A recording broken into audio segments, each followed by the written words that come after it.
अंदर हमें कुछ भी दिखाई दे सकता है।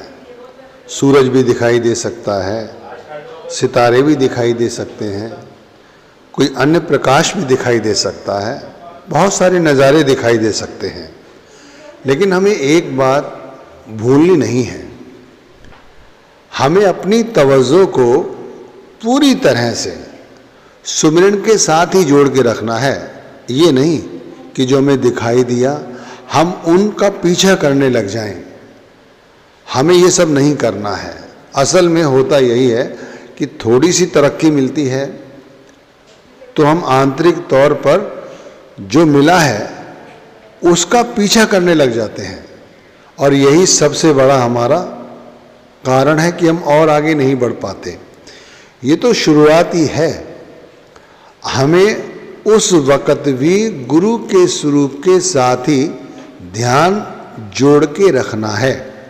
ये नहीं कि जो हमें दिखाई दिया हम उसका पीछा करने लग जाएं और पीछा करने में ही इतना व्यस्त हो जाएं कि हमारा सुमिरन छूट जाए। होता क्या है कि हम लोग जब ध्यान करने बैठते हैं और नाम जपते हैं और ये लगातार अभ्यास जब हमारा बन जाता है, तब अपने आप धीरे धीरे ख्याल संसार की माया से दूर होता चला जाता है। और देखो, सुमिरन करते समय उस वक़्त ही हमें ये अनुभव होने लगता है कि हमें कुछ दिखाई दे रहा है, तो हम झट से क्या करते हैं कि हमें खुशी हुई और हम उसका पीछा करने लग गए। लेकिन नहीं, हमें यहाँ पर सचेत होना है। हमारे लिए गुरु का रूप ही सब कुछ है। हमें बस उसी के साथ, उसी तवज्जो को उन्हीं के साथ जोड़ के रखना है। अगर कुछ दिखाई देता है बहुत अच्छी बात है, अभी और कुछ दिखाई देगा, अभी बहुत कुछ दिखाई देगा। कहीं जाने की ज़रूरत नहीं है, भागने की ज़रूरत नहीं है।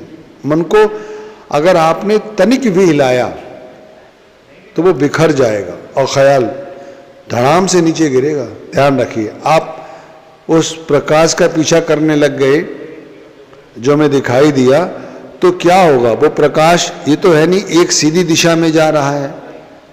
अनुभव है कि भाई वो प्रकाश इधर उधर, दाएं बाएं, ऊपर और फिर नीचे से ऊपर जाता है। ख्याल तुरंत नीचे गिर जाता है और इतनी की हुई मेहनत सब जाया चली जाती है। इसलिए समझा रहा हूं कि जल्दबाजी ना करें। बहुत सावधानी का मार्ग है सुमिरन का, भक्ति का।